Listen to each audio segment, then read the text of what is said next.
enthusiastic, high-octane, true crime-loving, people-pleasing Girlypop host and editor of the podcast Monster of the Week. She's trying like hell to be a good person, whatever that means. AJ, he/him, early to mid-30s. Lucy's boyfriend, an African war vet who is ready to begin the next phase of his life. Basically, he's just some guy. A dangerous idiot. Medea, she/her, immortal, you know. Time, now, late 2024 through the present. Place, a sketchy murder motel in Pittsburgh, Pennsylvania. Here's some quotes that'll make you think, why is being alive so expensive? I'm not even having a good time, to various Twitter users. And now that you don't have to be perfect, you can be good. John Steinbeck, East of Eden. Murdering Medea. At Rise, a motel room in Pittsburgh, Pennsylvania. On the bed sits a large, unopened cardboard box, a massive set of pom-pom-adorned keys featuring every safety accoutrement known to mankind and a copy of the play Medea. The available furniture has been configured into a jury-rigged recording setup, including at minimum a laptop and a microphone. A large pair of over-the-ear headphones sit beside it all. We hear the sound of a toilet flushing. A moment later, Lucy enters, holding a pregnancy test. She is not excited about it. She brings it to the bed and stashes it under the pillow. No peeking. She returns to the recording setup. She puts on her headphones. She does some business with the laptop. She shuts her eyes, takes a deep breath, releases it, opens her eyes, and begins.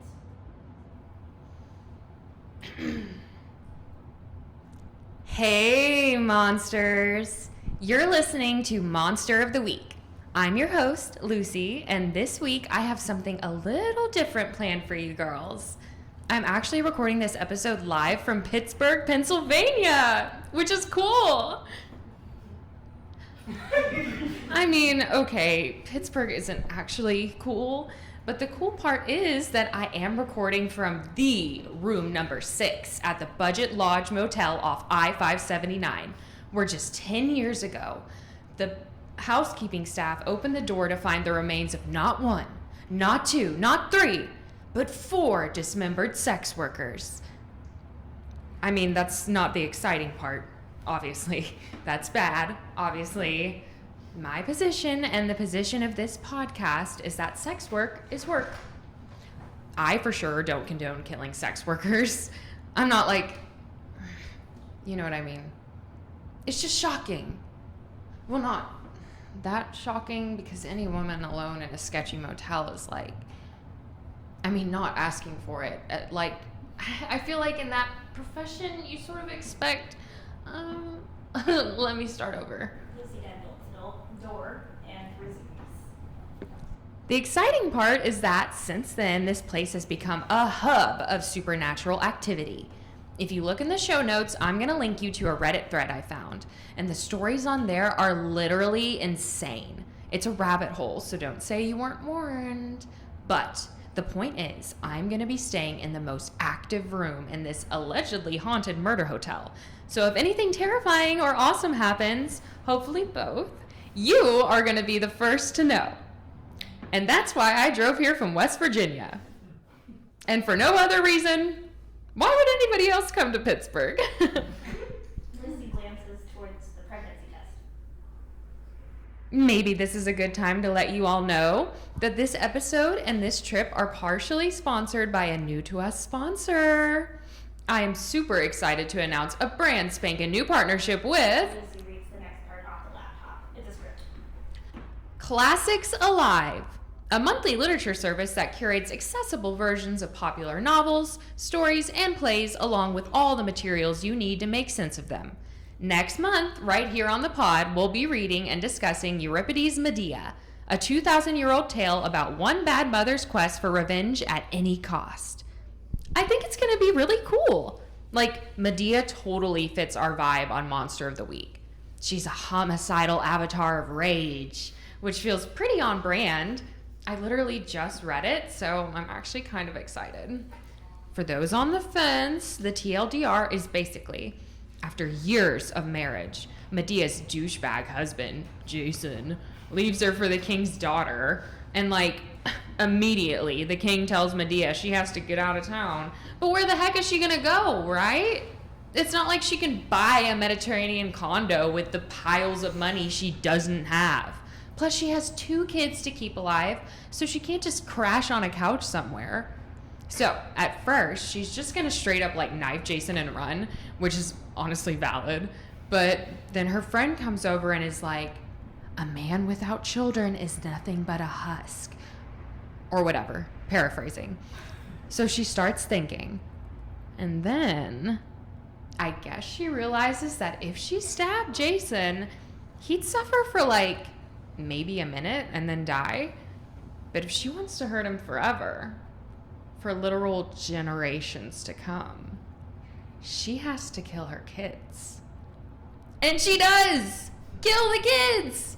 And you're thinking, here come the torches, right? That's what I was thinking.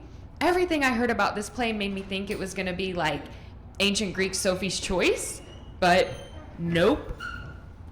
The gods send Medea a golden chariot. And since she doesn't have the kids to worry about anymore, she gets to go wherever she wants, I guess. She leaves her claustrophobic little house and starts over. And I looked this up. There's actually no myth about how she dies. There's no, like, punishment. She's functionally immortal. She could be anywhere, doing anything, even right now. And, like, okay, like, it's good, too. Literally. Okay, sneak preview. Listen to this. Lucy grabs the copy of Medea from the bed and recites. Oh, of all things upon earth that bleed and grow, a herb most bruised is woman. For good or ill, what shall that master be? Reject she cannot, and if he but stays, his suit 'tis shame on all that woman's days. And then, forsooth, 'tis man that faced the call of war while we sit sheltered, hid from all. Peril, false mocking, sooner would I stand 3 times to face their battles, shield in hand, than bear one child. That was awesome. She's giggly and exhilarated afterward. Anyway, let's see. Again, Lucy reads off the monitor. If you want to read along, visit www.classicsalive and at checkout, enter our custom promo code Monster of the Week for 25% off a 3-month membership. And because this special episode required a full tank of gas, it's also sponsored by our besties at Grocergram. They sent me, hold on. Lucy grabs the cardboard box on the bed. She considers peeking in, but finds her resolve and brings the box back. They sent me their newest offering, Grocergram to Go, which allows you to prep super healthy meals, even if you're staying in, like an allegedly haunted murder hotel. Plus, they help you save the planet by reducing food waste, which I obviously love, and I'm freaking starving. Like, about to digest my own intestines level starving, so perfect timing. Let's do a live unboxing. Lucy unpacks the box. She has to remove a comically long strip of bagged air and several disposable ice packs before she can pull out a much smaller styrofoam cooler, which is packed with even more packing material. She needs a tiny knife on her fluffy safety keychain to get it open. Eventually, she uncovers a pamphlet that she holds up triumphantly like a Cracker Jack prize. For this strip, they sent me their delicious new recipe, Asian chicken slaw, which is weird because, I mean, they've been sponsoring me for 3 years. They know I'm vegan. Maybe it's like tofu? She checks the pamphlet. No, it's chicken. It's organic chicken though, so that's good. My BFFs at Grocergram always have my back. I'm sure there's something here I can eat. Starving, she rips into the box and grabs something wrapped in an incredible amount of padding, ribbons and ribbons of styrofoam. When she finally unwraps it all, the room is half filled with garbage, and she reveals a clove of garlic. Now she's hangry. Cool, Grocergram, cool. I am so stoked to be saving the planet by allowing you to overnight me a single plastic shrink-wrapped clove of garlic in a non-biodegradable styrofoam cooler inside of a cardboard box. The carbon emissions alone are going to be so good for global warming. Hey Monster Fam, enter the promo code I Hate Planet Earth and we'll mail a free box of garbage directly to your home too. And fun fact, with every box you purchase, we promise to personally strangle a baby polar bear. But it's fine, because our suspiciously gray shelf stable box meat is so healthy and low-cal. As we all know, the only thing worse than killing the literal planet is being fat. God bless America. Oh, frick, I'm still recording. I'll edit it out. Actually, what time is it? Lucy checks the time. Frick. Okay. She removes her headphones and moves towards the bed. She steadies herself, counts down, and then looks at the pregnancy test. No. Frick.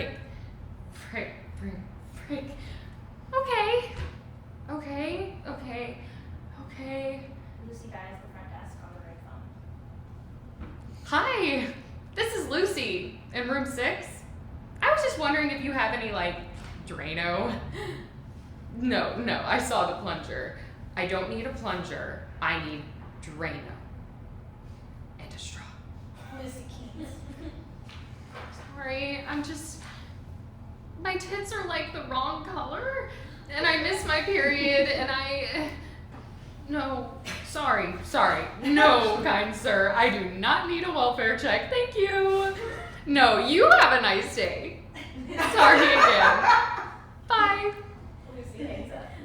She picks up her cell phone and makes another call, a reprise of her cheerful performance from earlier. Hi, babe. Just letting you know I got here safe. Yeah, it's great so far. So spooky. Where are you? No, it just sounds like, are you in the car? Whatever. I just wanted to call and remind you to water my plants. And, I have something else to tell you.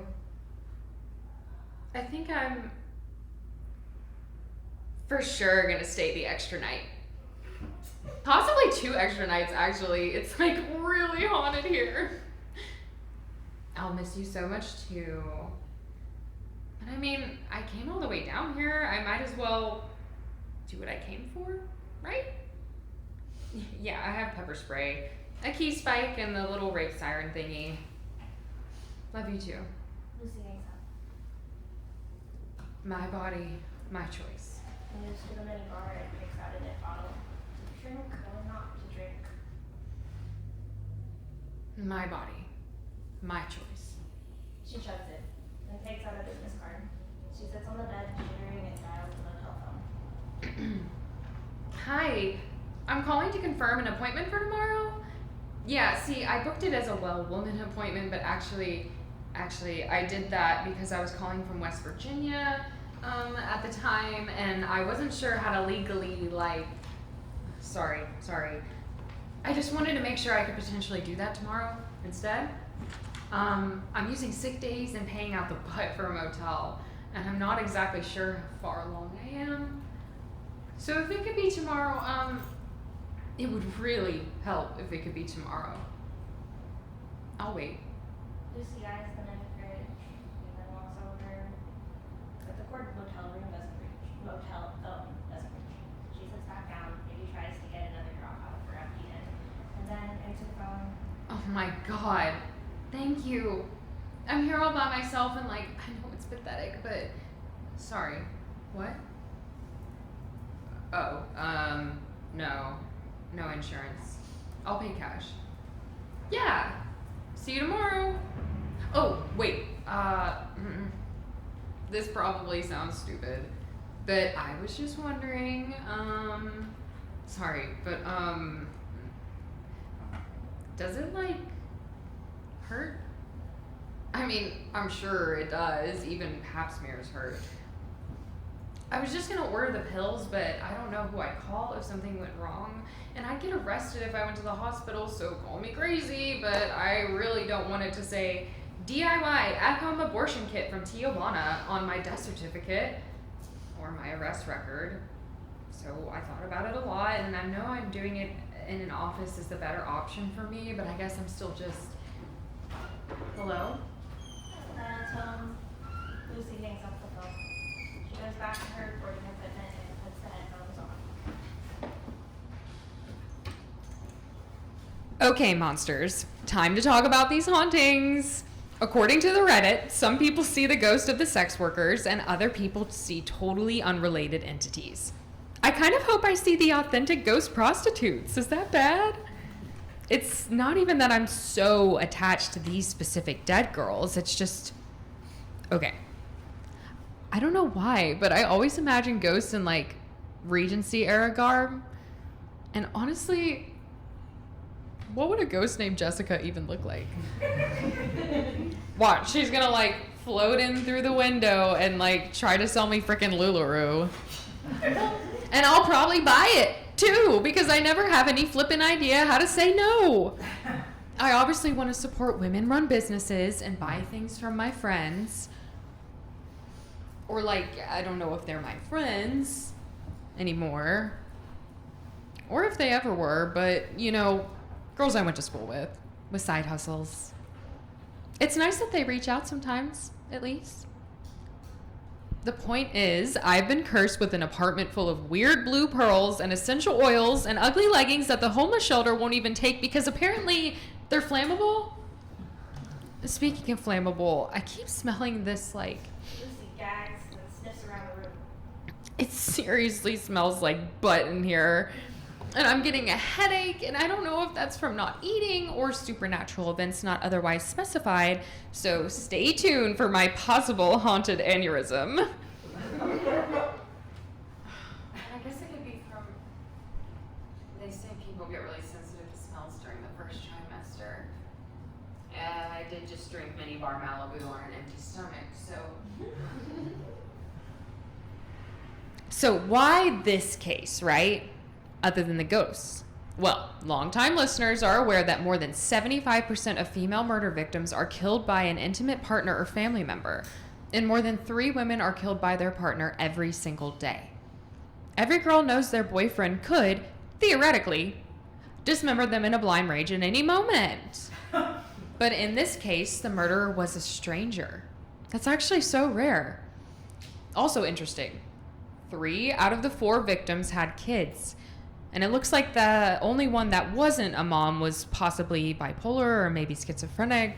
There's really not a lot of information about them, honestly, which is weird because I can tell you right now where the killer guy went to high school and what his favorite color was and several of his hobbies, such as indoor pickleball. It's just wild to me that they were all at work, you know? Imagine getting dismembered at work. Imagine being somebody's mom and getting dismembered at work. Like, spoiler alert, but I get paid for this podcast, so I'm technically at work. If I died in this motel, I would not want to be remembered as a mentally ill young mother. Though sometimes my boyfriend calls me mommy in bed. I really try not to yuck anyone's yum as a rule, but I feel like calling your girlfriend mommy in bed is weird. Like, am I your mommy? Or are you thinking of me as the mother of your unborn children? What the fuck are we actually sexualizing here? Fuck. I said fuck. Frig. I said fuck. Okay. I'll edit this out. Or just start over. I need to lay down. Lucy removes the headphones and collapses pathetically atop the motel bed. I am mommy. I am mommy in bed. Hello, nice to meet you. My name is Mommy. Despite the locks and deadbolts, the door creaks open. An ominous backlit figure poses in the doorway. Well, hello, mommy. What a funny coincidence. I'm mommy too. She shuts the door behind her and steps into the room. She is bloody, golden, and thoroughly uncanny. She comes to sit on the edge of the bed with a girlish mouth. That's the thing. Once you're mommy, you never stop being mommy. Not even when you're alone in the bath, not even in sleep. The door creaks open and your eyes creak open and somebody needs you to be mommy, so you're mommy. You lay back down and you're mommy again in your dreams. You think, they'll get bigger. You think they'll be gone one day and I'll be someone else again, but that's happened before. They're in you and you can't wait until they're out. They're out and you're biding your time until they leave. Turns out it doesn't matter if they go or how they go. Being mommy is chronic and terminal. Even if you live forever, being mommy, it's a death sentence. Anyway, cigarette? Medea offers Lucy a cigarette. Lucy doesn't respond. Medea lights up and smokes. Jessica? Speak up, baby. Right, hi. Sorry to disturb you, but are you, going to murder me? Why does everyone always think that? Lucy vaguely indicates the blood. Gods forbid a woman do anything. Leisurely, Medea kicks off her heels. I have a boyfriend. Oh, do you? Cute. And tell me, where is he now? In the bathroom, polishing his machine gun. Medea peeks into the empty bathroom. Oh, must have stepped out. He'll be right back any second, so. He a nice boy, your boyfriend? You know, I had a boyfriend once, too. Then I had a partner in crime. Then I had a mediocre husband. Then I had a divine dragon-drawn chariot. But I've said too much. You're gonna think I get around at first impressions, you know. I hate for you to think me bad. I don't. I think I feel funny. Oh, God. Poor thing, hallucinating men with big guns. I'm not hallucinating. Are you sure? I'm not hallucinating that. Medea smokes. Mommy? Yes, baby. Who are you? Daughter of King Aedes, niece of Circe, granddaughter of the fucking sun. Heard of him? The sun? Oh, and ex-wife of Jason of the Argonauts. Medea. Charmed, I'm sure. Medea offers her hand. Lucy tentatively shakes it. Upon ending contact, she begins to laugh. A touch unhinged. What's funny? This is real. This is really happening. Do you, by any chance, happen to be a ghost, ghoul, or malevolent entity? Me? No. You have to die to become a ghost, and frankly, dear heart, I just never saw the point. That's so funny because I also really don't want to die. Yay! Yay! Yay! Yay! This is such fun! Lucy slowly moves across the room to grab and wield her weapon in order to Such fun! Good thing my very scary 8-foot-tall boyfriend is coming here with his giant gun right this second to have fun with us. Goody gumdrops! I can't wait to meet him. Lucy drops the keys. They clatter. It's loud. I think you dropped something, sugar.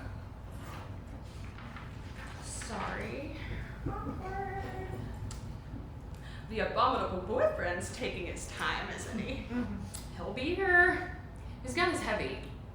It gets heavier when it's loaded. It slows him down. And how long did it take him to unload his ammunition last time? Oh. Excuse me. You're glowing, darling. Oh, am I? Absolutely. That hair, gorgeous! You can't bottle a shine like that. It almost makes me miss those days. Lucy is genuinely flattered. Oh, thanks. I guess I thought it's so early. It's not like... You thought you were just a little weensy bit pregnant? It's complicated. It isn't really.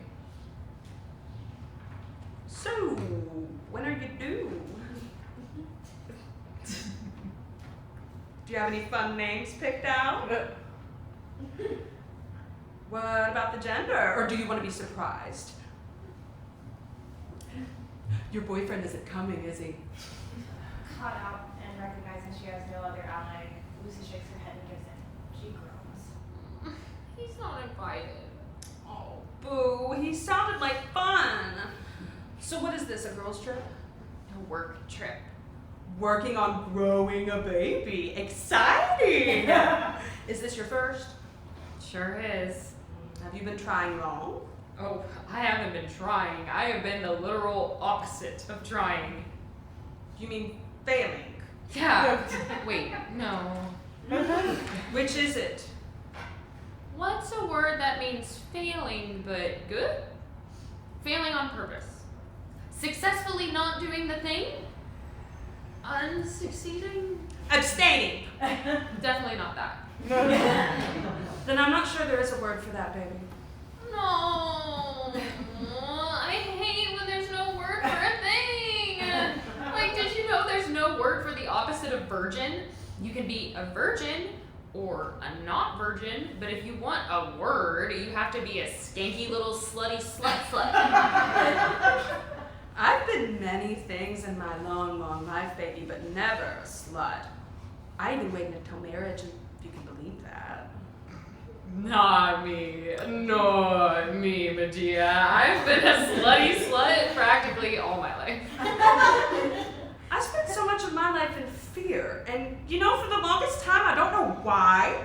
I knew full well what I was capable of, even if nobody else could see it.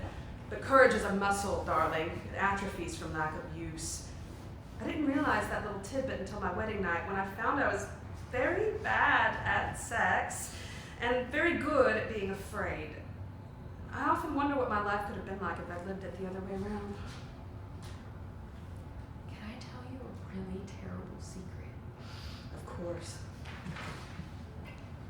I love having sex. Hey! Good for you! Yeah, good for me. Because know what? Despite my passion for intercourse, I did something huge. I successfully failed to get pregnant for years. I did such a good flippin' job failing up until now, actually. I am the most successful failure I know. I have a big spike on my keys. I signed up for an automatic condom subscription. I took karate for girls.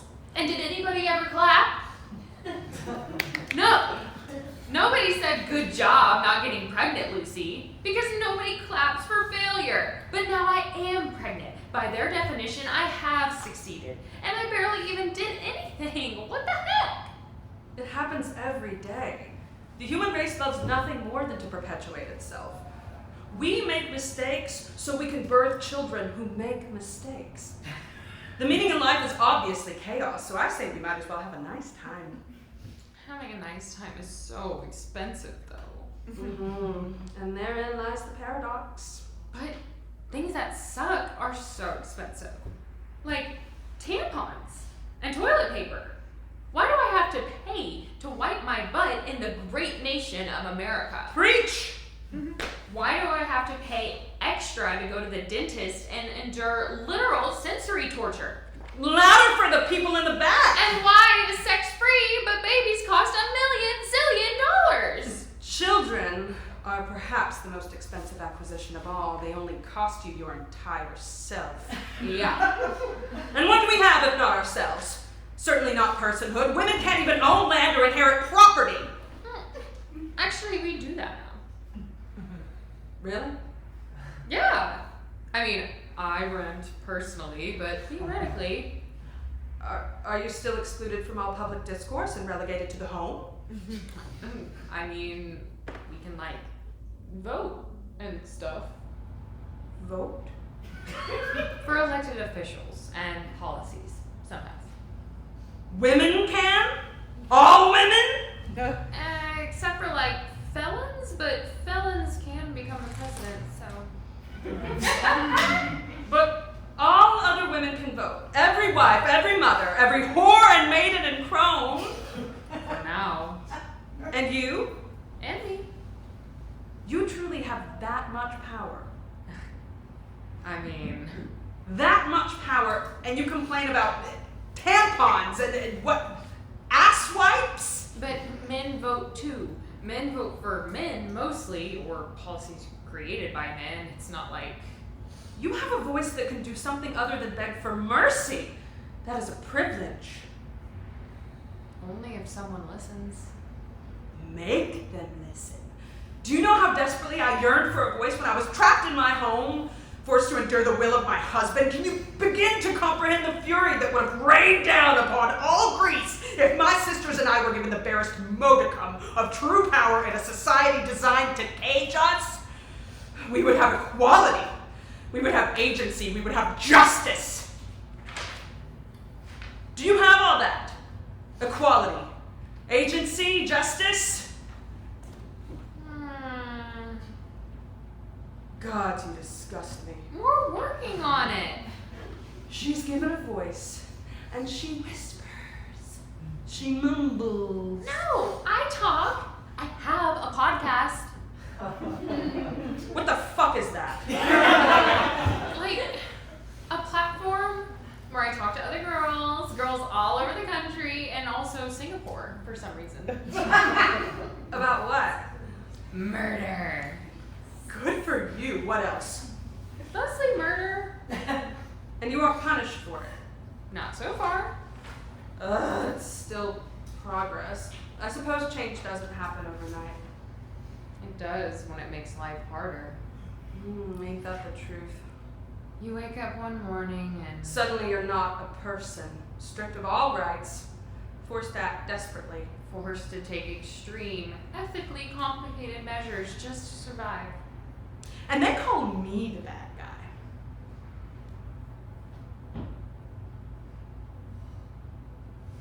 I don't know why, but this is reminding me of this thing. It's stupid. What? When I was 14, all the girls had to go to the auditorium for a mandatory assembly. And Fireman Joe told us about all the places where we could secretly leave our newborn babies without getting arrested. Like in the event that we gave birth in the school bathroom. I once knew a maiden who left her baby on a hillside to die of exposure. Did she get arrested? No, her father learned of her deed and strangled her where she stood. Well, Fireman Joe made me believe that all the girls in my school were having secret toilet babies, like, all the time. And also, I was fully traumatized by this show on TLC called I Didn't Know I Was Pregnant. I once knew a maiden who didn't know she was pregnant. How'd she find out? I imagine it was when the babe arrived unexpectedly and she began screaming and writhing in a puddle of her own viscera as she bled out and died. See, that's my lifelong nightmare. God, is Fireman Joe gonna be mad at me? Pitsy and her muggle Lucy begins to weep. Hey, don't weep, darling. I know. Let's play a game. Take a shot if you wish ill on the father of your children. Lucy sniffles, but doesn't bite. Come on. Not even a little bit. Still weepy, Lucy takes a shot. Good girl. Come Lucy here. lays her head on Medea's lap. Tell me about it. I love him, Medea. I love him like a love song, maybe.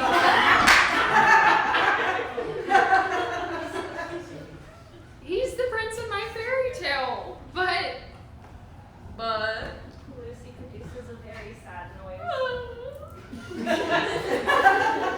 Is he unfaithful? no, he is so faithful, like Lassie. Did he hurt you? Yes. Where? My heart. I mean, physically. Did he beat you? Oh, no. I mean, there was that one time we were fighting about whether or not a hot dog is technically a sandwich? Oh, it definitely is. Thank you. That's what I said. But the point is it got weirdly heated, and then suddenly we were having this wild makeup sex. And he said he wasn't angry anymore. And I believed him. Why wouldn't I believe him, right? It was literally a hot dog altercation. But the sex was so wild that he decided to try erotic asphyxiation for the first time. Without asking first. Erotic? What's that? Lucy minds being violently choked. Medea is fascinated or horrified. So, yeah, that was a little bit scary. But also a sexually charged miscommunication, I think. Medea imitates Lucy's choking thing. He has never actually hurt me. Never? Or not yet? Never. Never ever. He's gentle and kind and good. He's just passionate about wieners. Then I don't understand. Lucy keys pathetically. We had a fight just before I left. Not a hot dog fight this time. An actual fight. About... Okay, fine. It wasn't a fight because he didn't know we were fighting, but I did. So I came to Pittsburgh to take space because I needed more room for all my feelings. I thought this was a work trip. It's emotional labor. Tell me, what are your reservations about the boy? I don't know.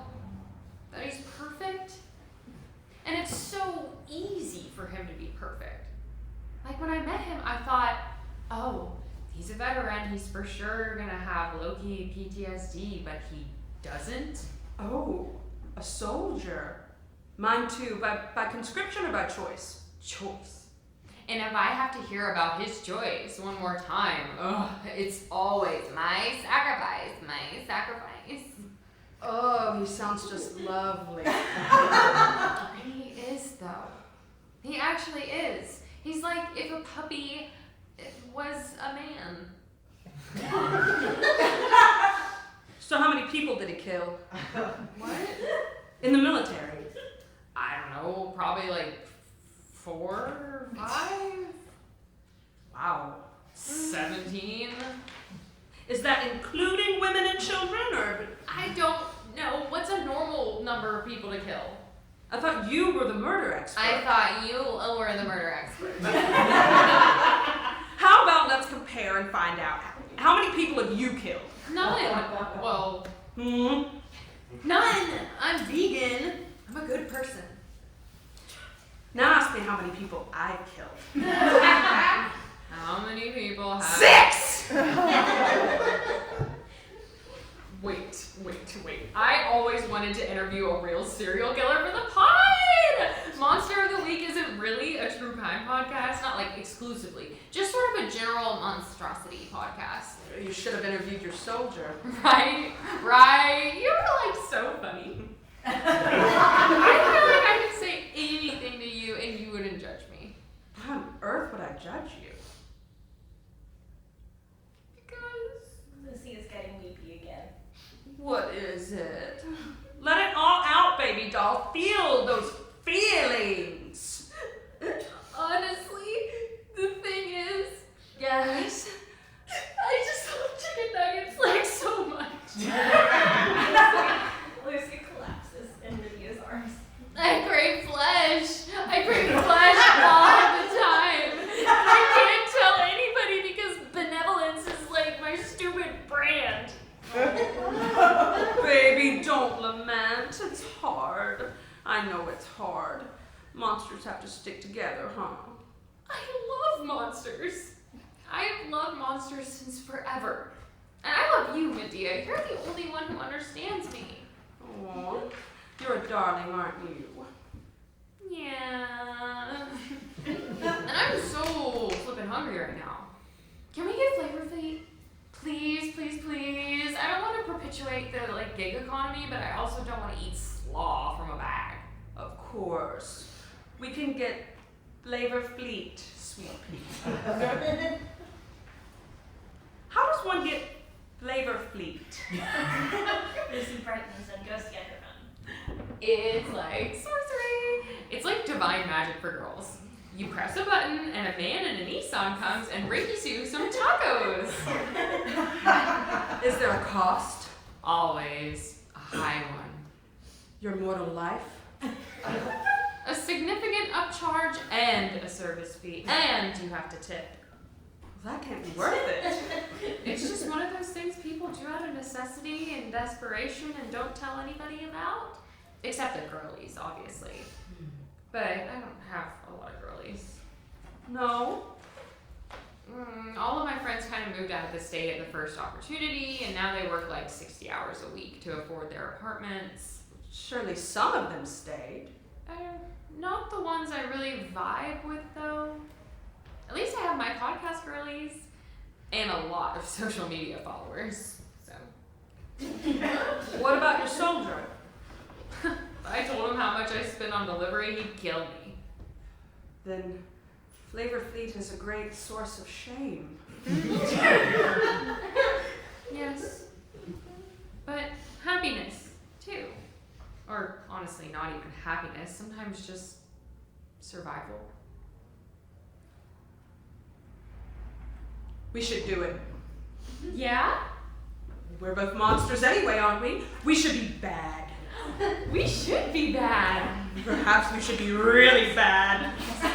Like breaking 5 years of veganism while my boyfriend's not looking bad? Yes! Like middle finger to a lifetime of fat shaming bad? Yes! Like pleasure for the sake of pleasure because we're worth it bad? Yes!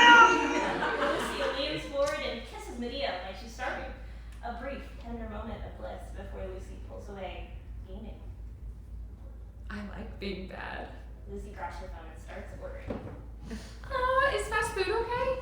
Actually, don't answer that. My body, my choice. My body, my choice. It just means you choose what to do with your body. What you put into it and what you, remove. I love that.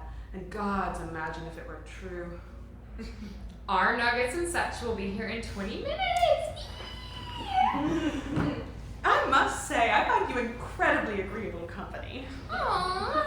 Any man would be lucky to be with you, and any girly would be lucky to be your girly. Oh my god, stop! You're gonna make me cry again. Which makes me wonder, what can you and your soldier possibly have been quarreling about? Oh, nothing serious. I was hormones or booze. Booze man. But he bruised your heart so badly that you absconded to Pittsburgh by choice. I was being an idiot. It's literally nothing. Come on, darling. Aren't I your girly? You know you can tell me anything. Really? Of course. Fine. But you seriously can't laugh at me, Kay. Cross my heart. Okay. It's stupid, but I brought something up just like, out of like curiosity to get his opinion. Always test the waters while the stakes are low. That is wise. Just for like peace of mind, like to confirm what I already knew. About what? About like the future. We've been together for almost 6 months now, and he said he does see himself with me long term, which was a relief, but we feel really differently about having children. Ah, he'll come around. You aren't asking him to birth a child. Wait, what? No, turns out he wants kids. He wants kids soon. He wants a big family. He wants to give them matching names like the Duggars and get a whistle like Captain Von Trapp. And I love that so much for him. Really? Except for the fact that the reason I came here, like specifically to Pennsylvania, was to record my podcast. So let's record a mukbang. Yes, come here. Lucy puts on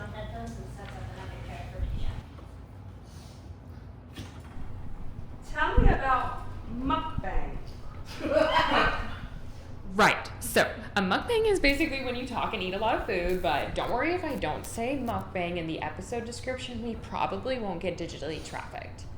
Wonderful. I have no idea what that means.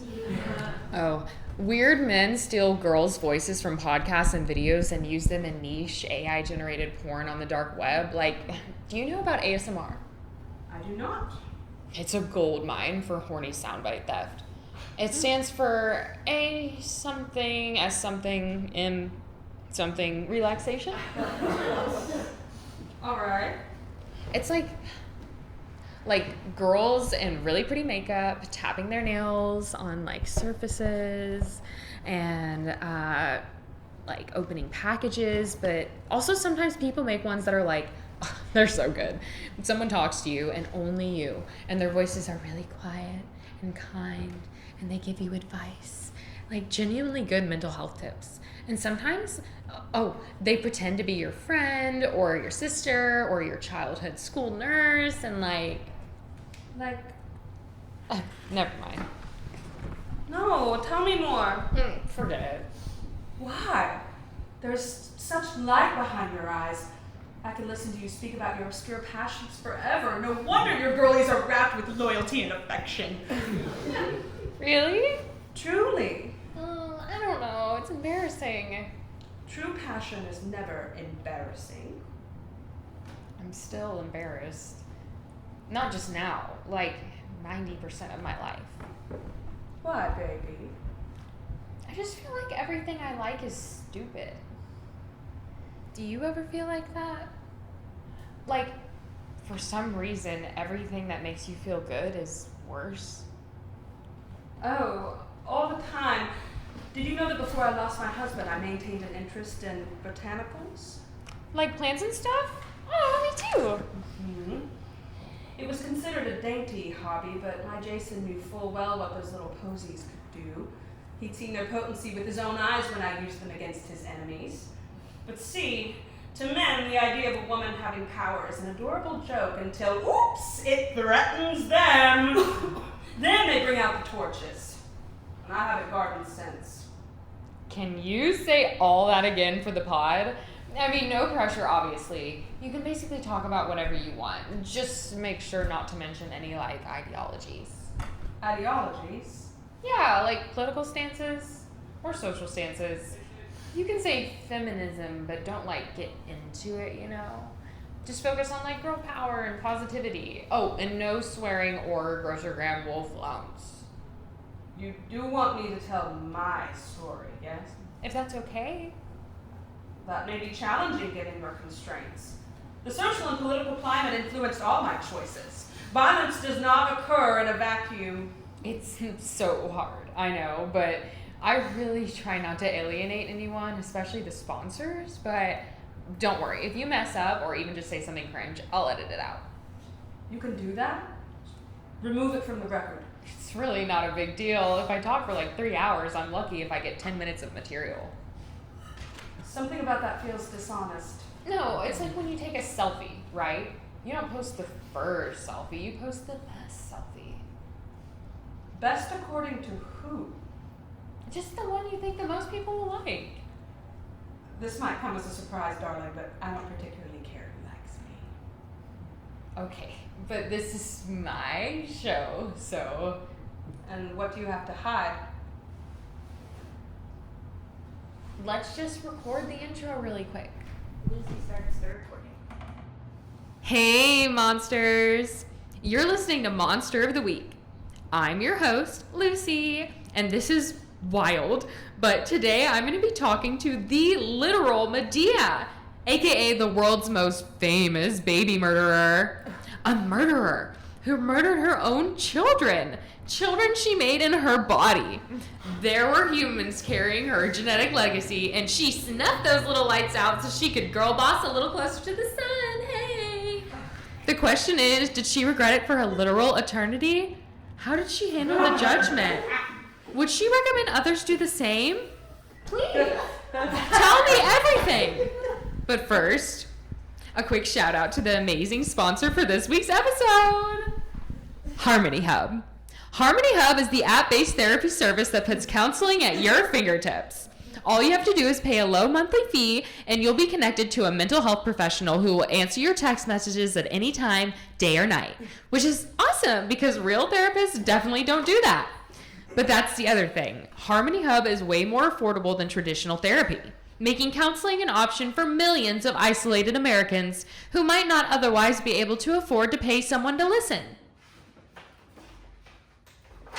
My counselor, Melinda, was super helpful when, well, Melinda and John, and Gregor, and Lakshmi, and Paul. My counselors kept leaving and getting new jobs for some reason, so I had a lot, but they were all super helpful when I was really struggling a while back. And then my free trial ended. Anyway, why don't you introduce yourself to the listeners? Before Medea can introduce herself, there's a knock at the door. Oh, geez, already? That was fast. Lucy stops recording and answers the door.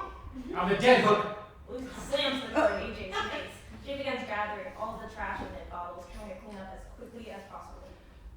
Was that not the arrival of our nuggets at last? It was definitely not the arrival of our nuggets at last. Knocking. Lucy jumps, frightened. I'm Aly Kantor. Hello? Are we in danger?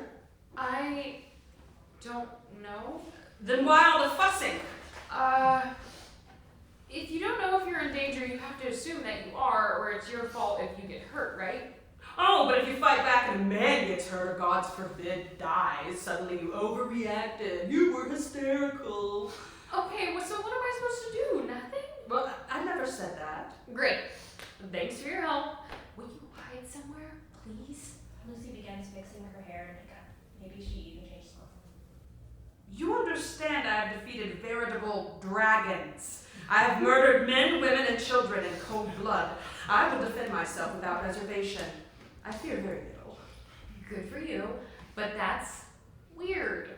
You realize that's weird, right? Please just go under the bed or in the closet or something and don't come out until he's gone. Until who is gone? The man in the Nissan? No! Is it some sort of vagrant? No. Perhaps a roving band of... It's AJ. Okay, my boyfriend. More knocking. You wish to take him on yourself? And while you're with child? That's commendable. Please. Very well. Call upon me if you need me. Medea vanishes under the bed. Lucy grabs her keys and opens the door in her mode. Hi, babe. What was that about? I was recording. Sorry. You know how it is when I'm in the zone. AJ moves to kiss her. She sidesteps. So, what are you doing here? Are you surprised? So surprised. This is so fun. Except, how did you even know that I was here? You told me, silly. I never told you which room. And it's illegal for the motel to tell you which room. It's a nice surprise, right? I knew you'd love it. A whole night in a motel, just you and me. Yeah. But that's not what I asked. I googled room 6, right? The famous murder room, Dead Hooker HQ, the Bone Zone. Get it? Because they come here to get boned and now they're just... Well, it's so fun that you came, but I'm literally in the middle of recording and will be for a while. AJ sits on the bed, smiling beatifically. I'll be real quiet. It's kind of a small room. Nah, this is cushy. You should have seen some of the shitholes we sucked in at Fallujah. And I get self-conscious sometimes recording in front of other people. In front of me, though? The podcast is just kind of my thing, you know? My one thing. Come on. Name one part of you I haven't seen. Hey, actually, could you do me a huge favor? What's up? I'm like starving. I opened the grocery grand box and it was all chicken and styrofoam. It made me so sad. And I don't want to leave because I might miss a ghost. Oh, yeah, I can grab you food, no problem. Can you give me a vegan bowl? Lulu, I'm gonna get you the best vegan bowl Pittsburgh has to offer. This time they do kiss. It's nothing like kissing Medea. Still, Lucy lets herself be close to him. She freezes, noticing something. What's in your pocket? Firearm. Oh! Wow. Why? It's Pennsylvania. It's open carry. Gotta keep my girl safe, right? You sure you're gonna be okay by yourself? I'll be great. Karate for girls, remember? God, you're so good. Everything about you is good. Everything? Everything. My bleeding heart vegan princess. I got so lucky with you. When do you think you'll be back? Why not me? Miss me already? Why'd you call me that? I always call you that. Mommy. My mommy. Yeah! But why specifically now? Well, why not? You love it. Mama. Mamacita. Creole lady mama lama. Those aren't the words that... Mamma mia. Here I go again. Here you go again! Mama. Wow. I'm so hungry. I'll be quick, I promise. Great! But if you're not quick, I won't be mad. Of course not. You're perfect. Love you! Bye! Lucy ushers AJ out the door and locks it. Friggin' Intermission.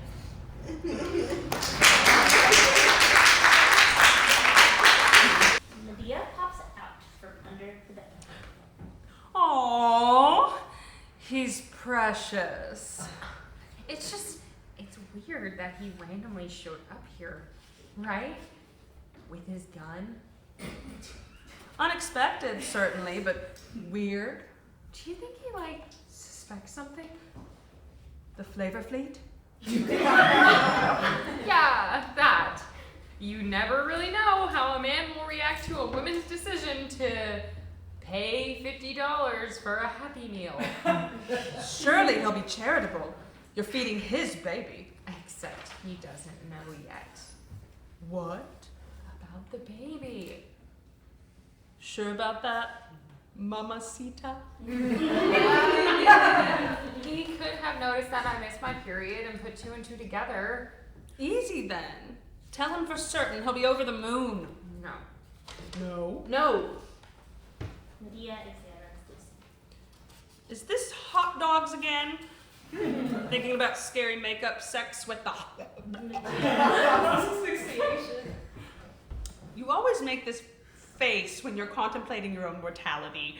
I love that sweet little wrinkle in your brow. Tell me, kitten, how long have you been afraid of him? I'm not.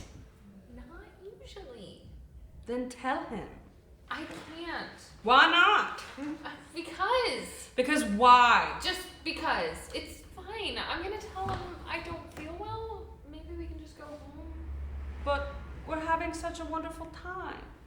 I know. And I kind of had plans tomorrow that don't involve him. Ooh, like what? Doesn't matter now. I guess I can reschedule. Though it's kind of time sensitive. And I don't know if I can take more PTO so soon or come with another reason to be in Pittsburgh. I shouldn't have even come. A loud sudden knock at the door. AJ? Tentatively, she undoes all the dead bolts and opens the door to a whole lot of fast food. The stress and smell become too much and Lucy begins violently retching. She runs for the bathroom. Medea, undeterred, helps herself to some fries and lounges as she feeds, listening to the sound of violent eating. Doing all right in there, sweet pea? I think it's probably morning sickness. Hasn't been very bad up until now. First time I've had it, actually. It won't be the last. A little nausea's just the beginning. You know what comes next, don't you? I think usually a baby comes out. Before that, gushing, bloody anal fissures and hemorrhoids. Great. Excessive, pungent sweat competing with endless, noxious gas. Oh, and a pussy so coated in slippery mucus, the kitchen floor becomes a fall hazard. Wow! That sounds... Leaking and gorged nipples. Hair loss on your head and hair growth everywhere else, like a bald gorilla. Plus emotions going haywire, so you feel like you've lost control of your own brain, so a bald gorilla on steroids. You're nauseous, but you're starving. Swollen legs, swollen feet, and you can't reach your shoelaces, even if your shoes fit, which they won't. And neither will anything else, so good luck choosing clothing that makes you feel even remotely like yourself. You'll have to piss constantly despite the complete loss of bladder control. Oh, gotta love that delicate blend of soul-sucking exhaustion and the inability to fall asleep. And then, if you're lucky and you don't die of a stroke, embolism, hemorrhage, infection, preeclampsia, diabetes, spousal homicide, or other preventable complication, yes, sweetheart, a baby does come out. Yay! Comes out feels a bit disingenuous, though. More like rips you open. You'll bleed for weeks, and that's if it goes well. You'll be scared to piss, and you'll need to do more than piss, if you get my meaning. Get ready to dread using the toilet. Oh, and if they do have to slice the baby out, have fun parenting while recovering from a major surgery impacting multiple organ systems that nobody will acknowledge because it's exciting. It's so exciting. Aren't you excited? You'd heal faster if you could get some sleep, only now you have a pesky newborn keeping you awake at all hours, and alas, the fresh ones aren't even cute. But congratulations! Now there's a pooping, screaming stranger in your home who might randomly die at any moment for one of myriad reasons, including the ominously named sudden infant death syndrome.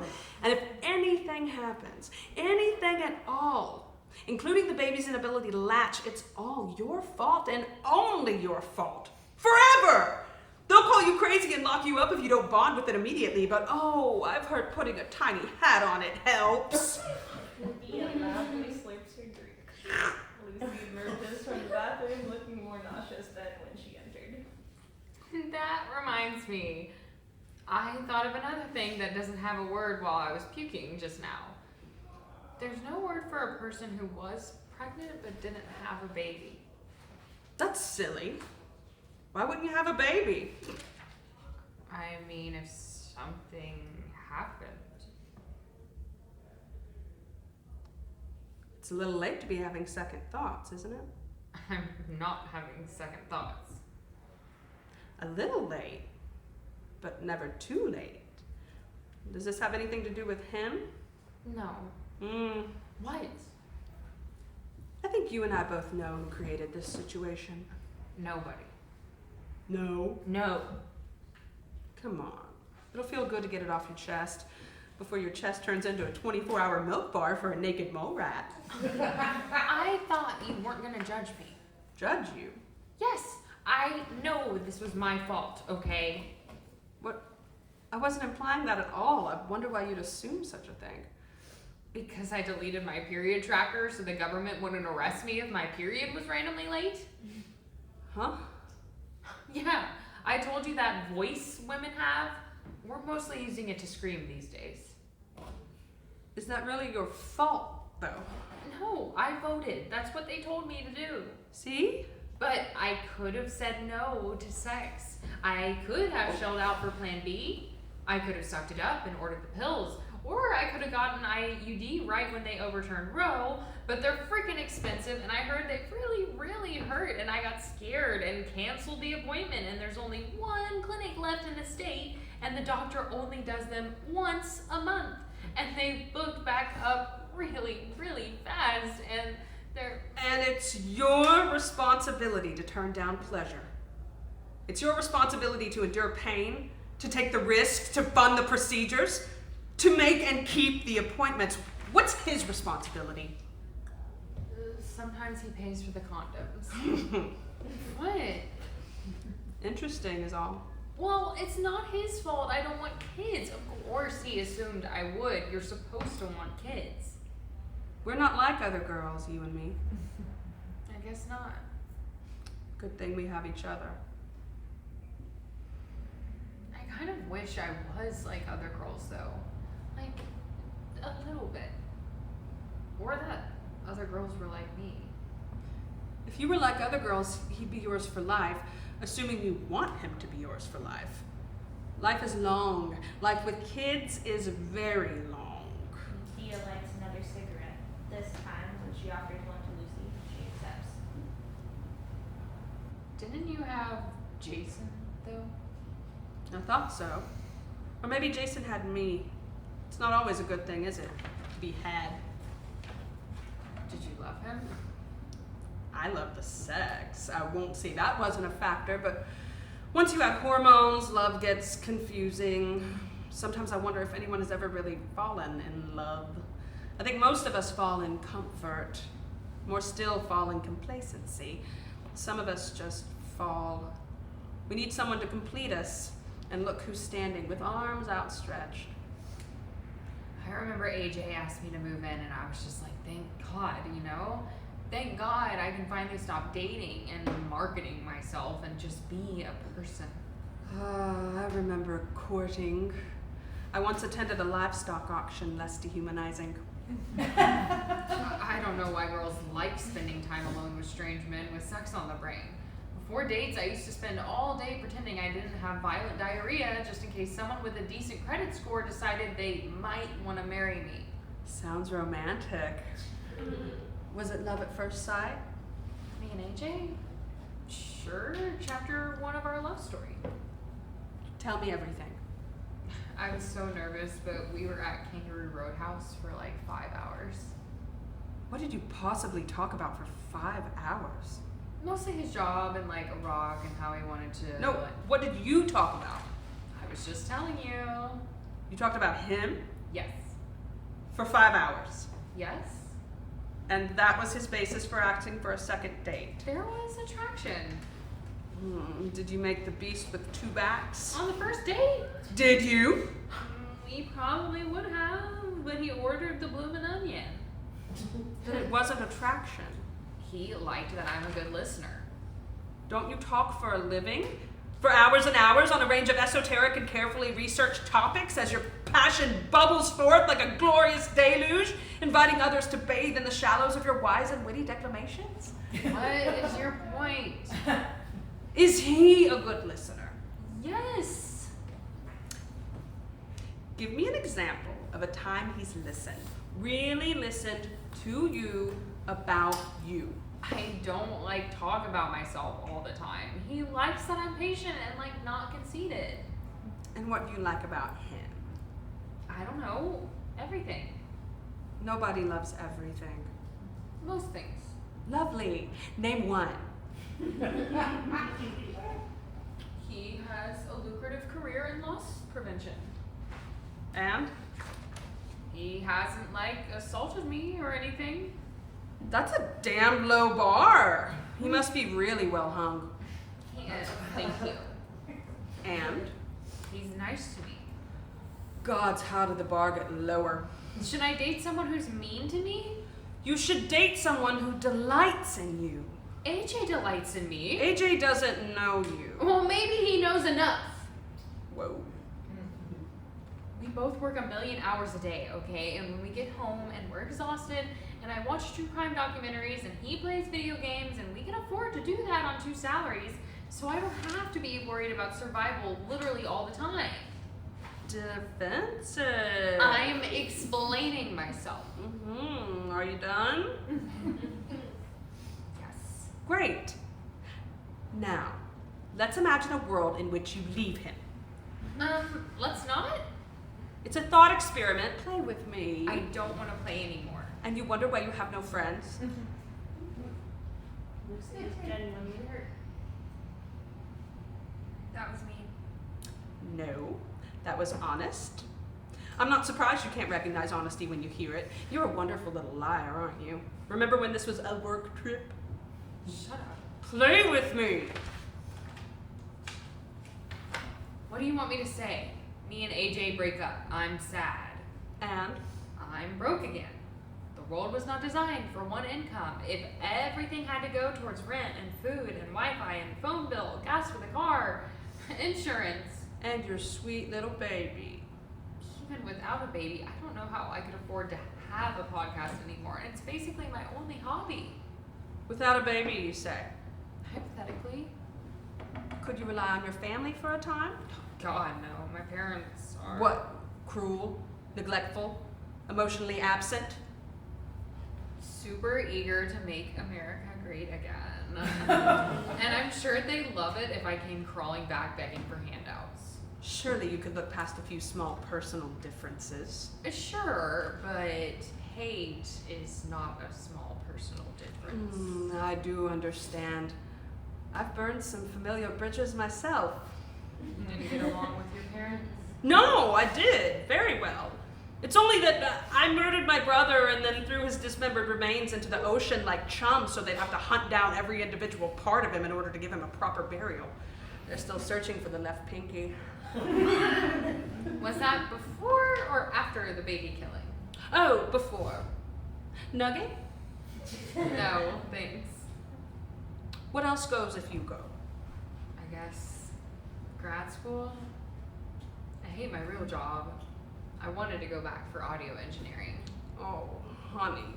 Your whole future, all your plans, all that latent legitimacy, gone while he pursues whatever he likes. It's an old familiar story, When all is said and done, the man you convince yourself you're oh so lucky to have wants that baby more than he ever wanted you. No, You've what? known all along. He did this to you. He did this to your body, to your life. He made you need him when you barely even want him. And he wants to put your body through this hell again and again and again.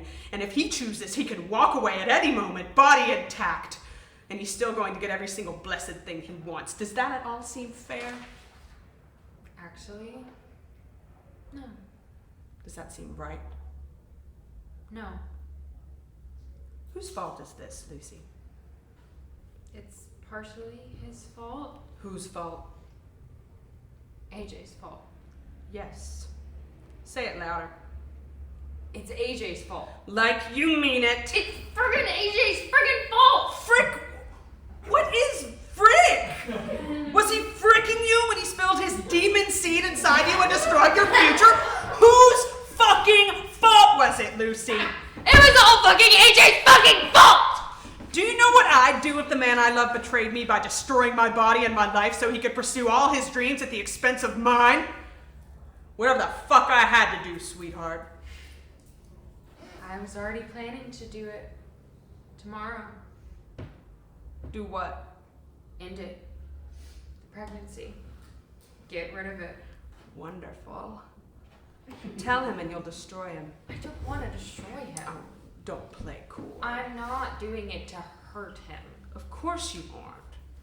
But if you just happen to hurt him, a little treat for Lucy. How about if nobody hurts anybody? How about if we all You just... don't want to use your fucking voice? Fine. Then stop yapping and commit. Commit to what? You want a golden chariot too, don't you? A nice shining one with cup holders just like mine. But there's one thing holding you back. Girlypop. Know what it is? No. I don't give a fuck about the opinions of morons with guns who see me as a means to an end. Or parents who already think I'm worthless. Or Fireman fucking Joe from buttfuck West Virginia, baby. I burn the bridges that lead to bad destinations. I make eye contact when the poison hits so I know the job is done. And I don't dare let the voices in my head tell me that the choice I'm making is evil when that choice keeps me alive. You need to stand up, shut up, and make a decision now. I did. I already told you. Tomorrow. Now! This place has got a closet, hasn't it? Why? Medea goes to the closet and retrieves a wire hanger. You're gonna leave your boy a hot red mess. Let him see what he did. What he made you do. That's not... Not what? Not what, baby? Not nice? Oh, we are so far past nice. Or fine, good girl. I suppose you don't have to make it about him. Make it about you. Do you really plan to drive yourself to an abortion clinic and look the secretary in the eye? No, not you, baby. Stop pretending. I'm not pretending. You're always pretending. You don't take stances. You edit out anything cringe. Baby, getting knocked up might just be the cringiest thing you've ever done. It was an accident. It was a punishment. It's your retribution for being a big old slut. I know that's what you really think, and deep, deep down in your sad, pathetic little heart of hearts, you still want to be a good girl and take it. I don't. Then prove it! Medea thrusts the hanger at Lucy. No, I made that appointment. I showed up. I'm here. Yeah, until he walks back in with his gun and drags you home, chicken shit. I think you should leave. I think you should man up and take care of business, but the fuck do I know? Okay, it's not a suggestion.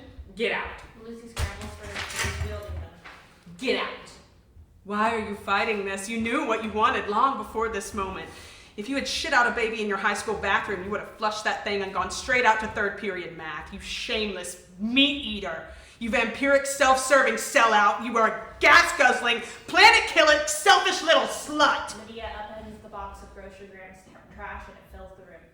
Are we really gonna pretend you don't do the most unforgivable, heinous shit every single day? It's who you are, embrace it! Medea wades through the garbage and strokes Lucy's cheek. Baby. Baby. Don't look like that. We both already know you're a monster, and they'd find 100 reasons to call you one even if you weren't. He's on his way back. It's now or never. What do you have to lose? Again, Medea offers the hanger. A hesitation. Lucy takes it. She begins to unravel it. Look at you go. Have you been practicing? You can't tell me you didn't prepare for this. You know exactly what you're doing. Good girl. Lucy stretches the hanger out. It'll be long enough. It only has to make it to the uterus and pop goes the baby. Lucy nods, folding it in half. Oh, or are you planning on scraping? Well, don't get cocky now, sweet cheeks. Not your first time.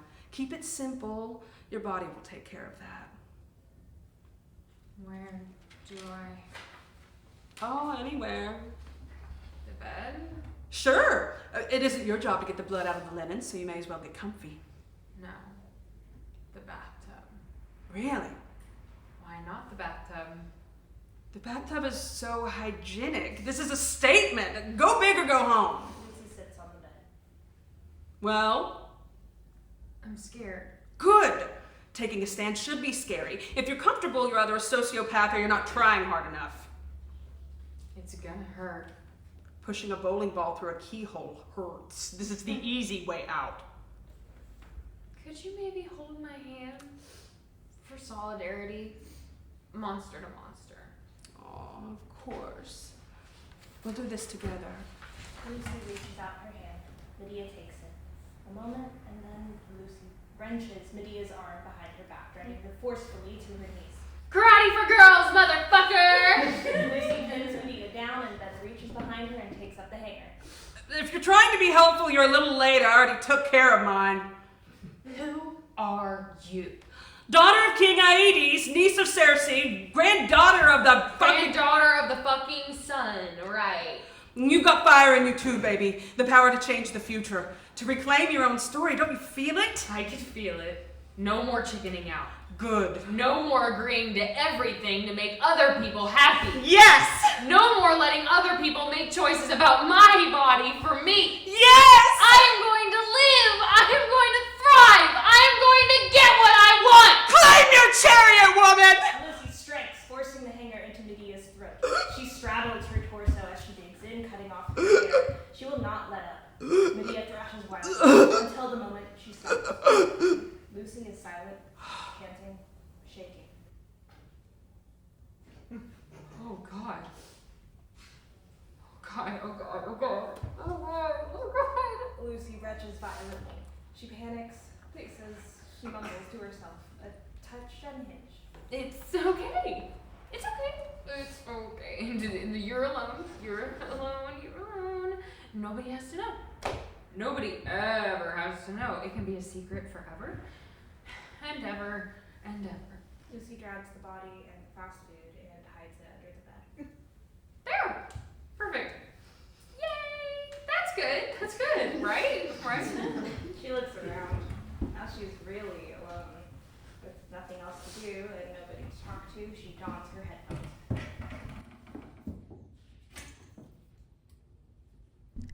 Hey, monsters! Hey, monsters! Then plaintively, Hey, monsters? of course there's no response. She removes the headphones just in time to hear a knock on the door. It's Flavor Fleet! I'm just kidding. Lucy sets down the hanger, fixes herself and opens the door in perky mode. Hey, you? I have a vegan bowl here for the beautiful lady. Aw, my hero. Any dead bodies while I was gone? What? Like ghost whores or whatever. Oh, no. Too bad. Hey, you gonna eat that? Actually, I was hoping to talk to you about something. You're all shaky. What's up? So you know the other night when we were talking about the future? Great conversation, right? A fantastic conversation. I can't stop thinking about it either. Barely slept last night. I'm so stoked. That makes two of us. Except I was thinking, we talked a lot about what you want for the future, and not so much about what I want for the future. Because we want the same things. What if I told you I didn't want... AJ sits on the bed and polishes his pistol. Lucy clocks it, freezes, and changes course. to be vegan anymore? What? Really? Isn't that shocking? It's just, it's not you. You're a natural nurturer. I am. Yeah.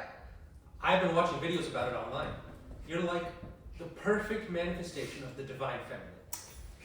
You put all living things above yourself. Anyone who can care that much about a chicken they never even saw is pretty much guaranteed to be the perfect wife and mother. Oh. That's why I'm so pumped to start a family with you. Actually, I've been thinking. I've also been thinking, and not being vegan would mean like I could order a pizza that doesn't cost $45. You'd give that up for cheap pizza? That's just an example. It would save me a lot of money on food, actually, and I could eat anything at a restaurant without having to ask a zillion questions and apologize to every waiter. I know I'd be compromising one kind of big part of my identity, but I'd gain all this other, like, social freedom. I think I'd be happier. That's why it's so commendable, though. It involves sacrifice. You just gotta remember why you became vegan in the first place. Because I watched that one factory farm documentary and it made me feel so guilty I cried for 3 days. And health, right? I'm actually really anemic. My blood work's a mess. I meant more like your figure and stuff, right? You care about your body. That matters. I guess. It does. And think about it. If you stop being vegan, you'd regret it. It will haunt you. You eat meat though. But I sacrifice in other ways. Do you? I wasn't in the Middle East on vacation. It's not like you were drafted though. You enlisted. You didn't leave a life behind. It was a choice, though. That's what makes it a sacrifice. But what if you woke up one morning and the government decided you had to go back? They won't. There are like 3 wars happening as we speak. I don't waste my energy on hypotheticals. What if it wasn't hypothetical? What if they send you back tomorrow? Why are you getting upset? Because you aren't. We're talking about something that could happen to your body against your will and impact the entire rest of your life, if not kill you. And you aren't furious or terrified? It's in the Constitution. It has happened before. I thought we were talking about cheeseburgers. We are. And I'm telling you, I want to eat a cheeseburger tomorrow. I just think you'd regret it. I won't. You don't know that. Yes, I do. You'll be making a mistake. No. I won't. You're going against your nature. I don't want to be a fucking vegan. AJ looks up from his pistol and says, Sorry. Why do you look so scared? You're kind of, the gun? I thought you might. Might what? Shoot you? Lucy shrugs, nods. But baby, I would never shoot you. Do you swear? Do you swear to God? Where is this coming from? When you first showed up here out of the blue, this is so stupid, but I kind of thought, I didn't know why you were here, and then I felt the gun. You thought I came here to kill you? Why the heck would I want to kill you? I don't know. Just never mind. I was just being hysterical, Typical Lulu. You're so cute. and though I still don't get it, Get what? why you are here. Babe, stop. Look, you're gonna ruin the surprise. Surprise? I was waiting for the perfect moment, but I guess the jig is up now. AJ starts digging through his stuff for a box. I'm getting older. You're getting older. There's really no reason to wait, right? And here we are in a place you really love. A budget motel in Pittsburgh. It couldn't be more perfect. AJ gets down on one knee. I love you, Lulu. Will you marry me? Wow. Wow. Wow. Caught you off guard, huh? Yeah. Well, Wow. Did I say wow yet? Because wow. is that a yes? That's a wow.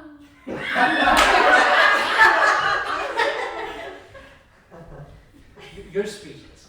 just nod your head for yes. I'm not ready to, this wasn't supposed to happen. It's a surprise. But you weren't supposed to be here. What do you mean? What do you mean? What do you mean? You weren't supposed to be here. You were supposed to be at home, very far away. In fact, you still can be. Why don't you go home now and scatter some rose petals? I'll pretend to be surprised.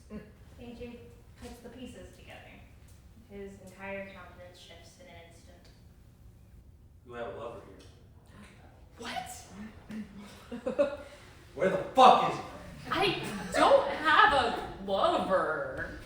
Do you love him? Oh. When's he coming back? There is no lover. What the fuck is going on? I thought you figured it out. Figured what out? Why I came here. Why did you come here? Because I needed to come here. To do what? To eat a fucking cheeseburger. To dodge the fucking draft. No more riddles! Spit it out. I'm pregnant. Technically. For the next few hours. Serious? Seriously? I can't. Already? That's the law of attraction, man. I will this shit. Yeah! Yes!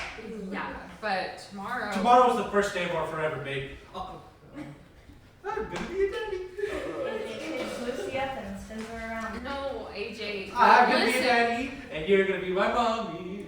Oh, this is wild. I thought I was gonna surprise you, but you got me. You got me. I admit it. Damn, this is great. Should I call my parents? No, let's get a confetti cannon and do it on FaceTime. AJ, I'm getting an abortion. Did you hear me? It was a bad joke, but I'm gonna let it slide because this is the best day of my life. You don't believe me? Believe you'd kill a baby? Lulu, you're like the gentlest soul I know. I'm not killing a. It's a procedure that the clump of cells is the size of AJ. I need an abortion. Babe, nobody needs an abortion. Some people do. You're not a pregnant 12-year-old or dying of a disease. You're just nervous. Relax. No, I'm sorry, but I'm telling you, I need an abortion. Okay, slow down. You think something's wrong with the baby? No. Something's wrong with your, My uterus? No, the other one.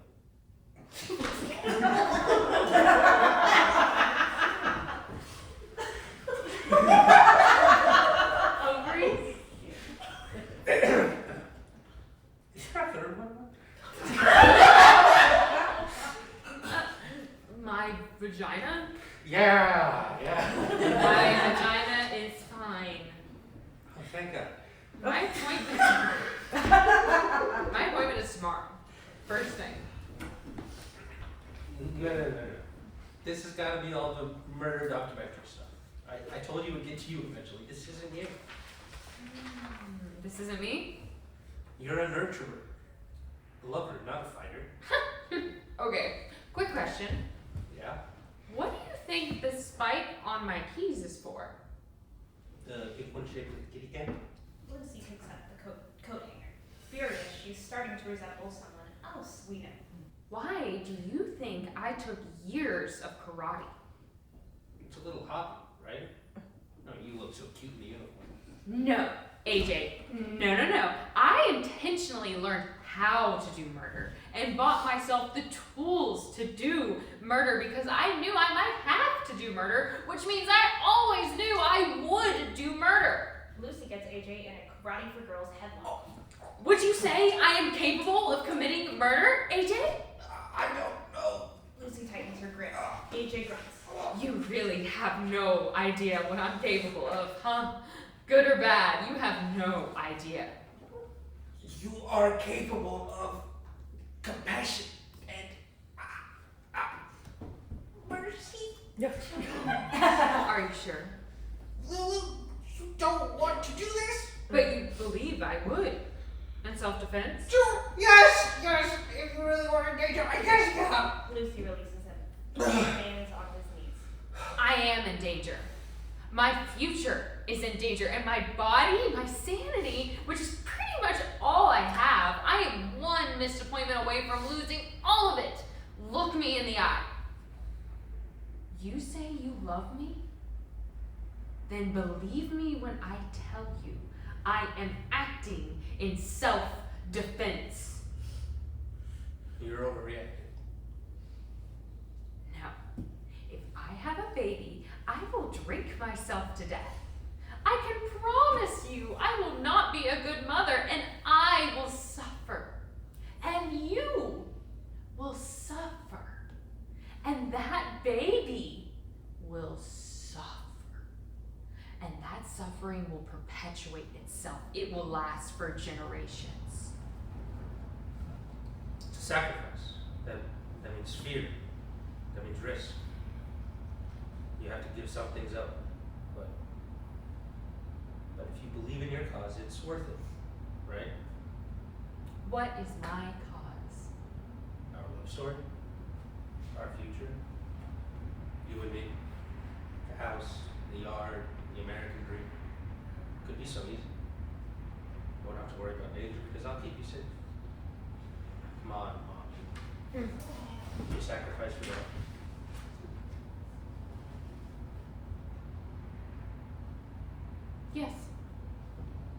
Yes, I can. Good.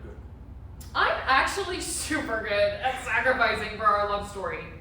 Did you know that I get up at 5 a.m.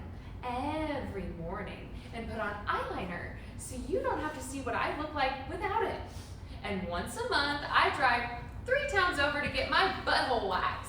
It's expensive and humiliating, and it hurts like absolute fucking hell, but apparently the only thing I dread more than spreading it for a stranger is you finding out I have body hair. I never asked you to do that. But if I suddenly stopped, would you stay?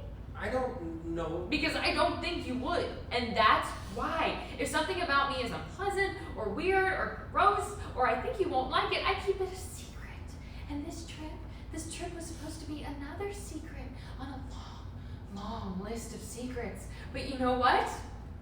I am so sick of secrets! I'm so sick of being alone with every terrible thought in my head, and I am never more alone than when I'm in a room with you!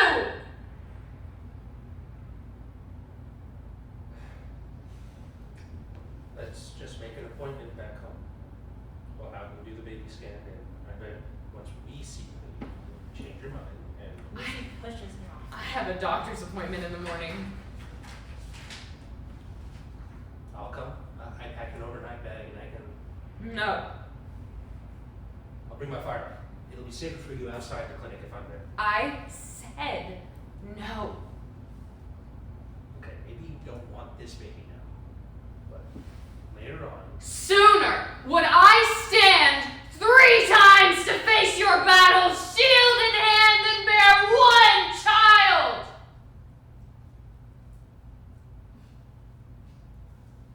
It doesn't matter which way it goes.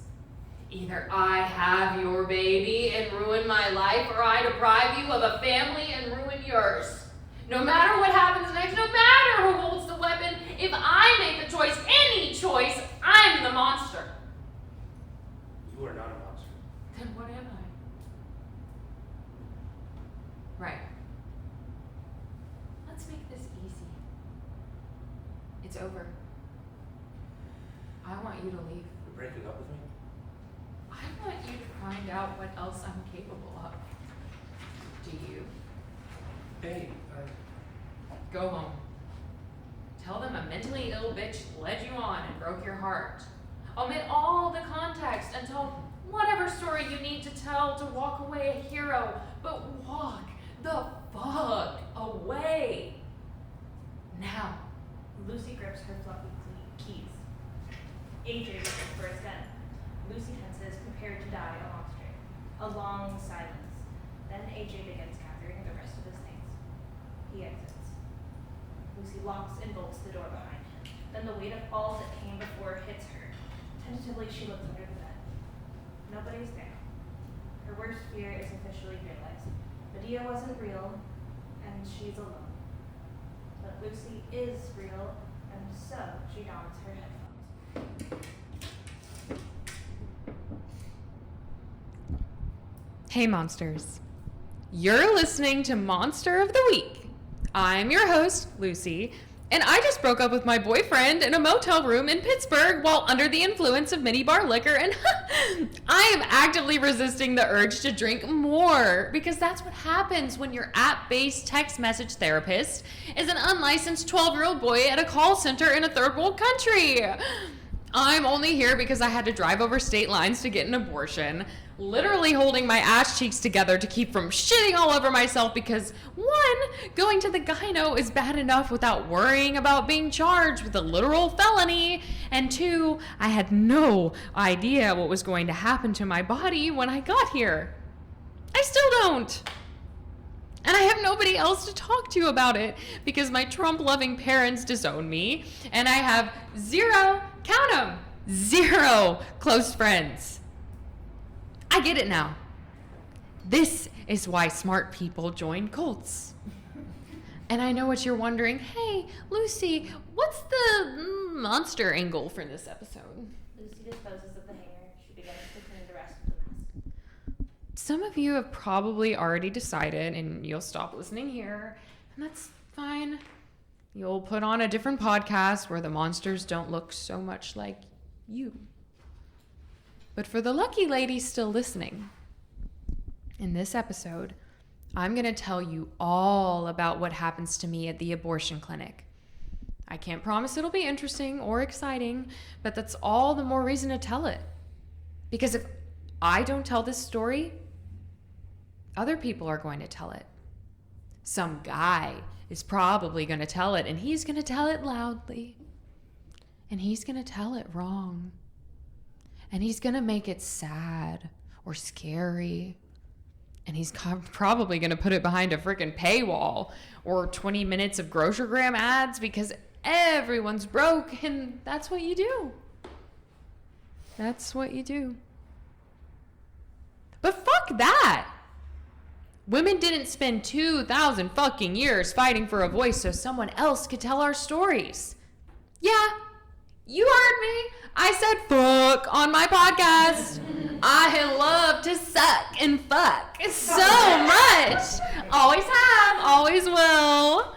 And because I said that, the saints at Grocergram, who are well aware that this podcast was supposed to be about the violent murder of a bunch of innocent sex workers, are never going to sponsor me again because, God forbid, a woman have the audacity to do something deplorable like swear.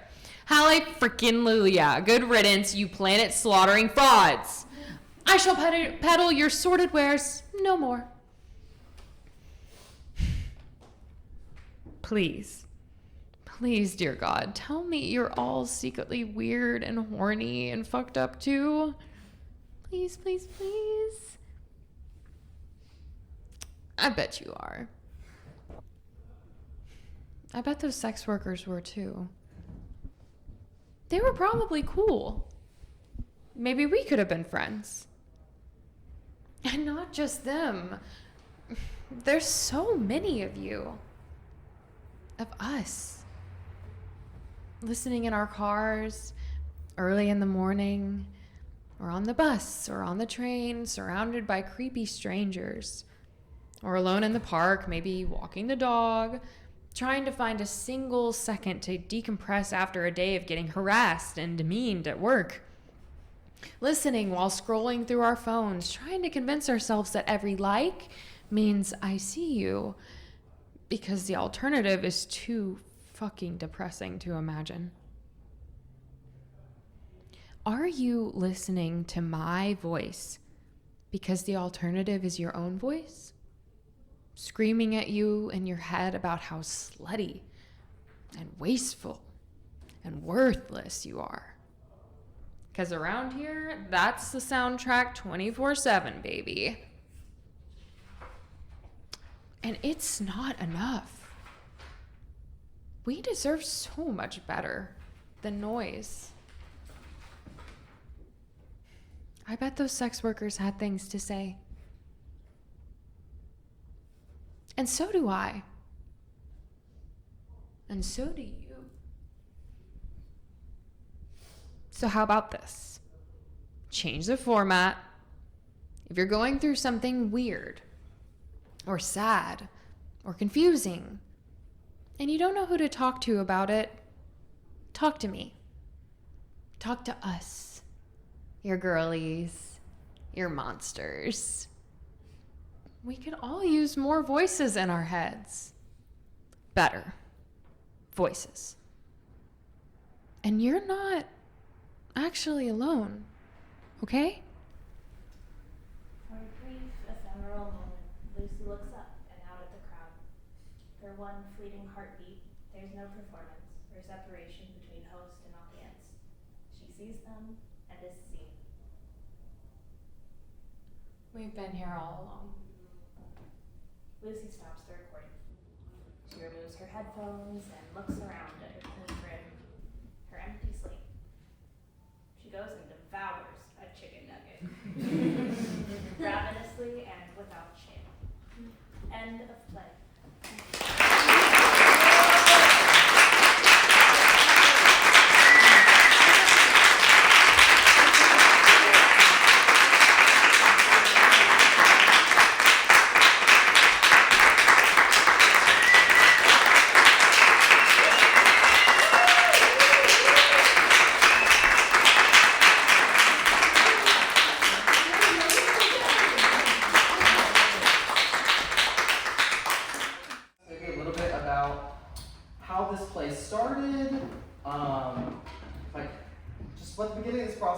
like for you, that would be awesome. And then we'll turn to the audience and ask questions, and if you have them, just let me know. Hello? Yes, yes, we can hear you.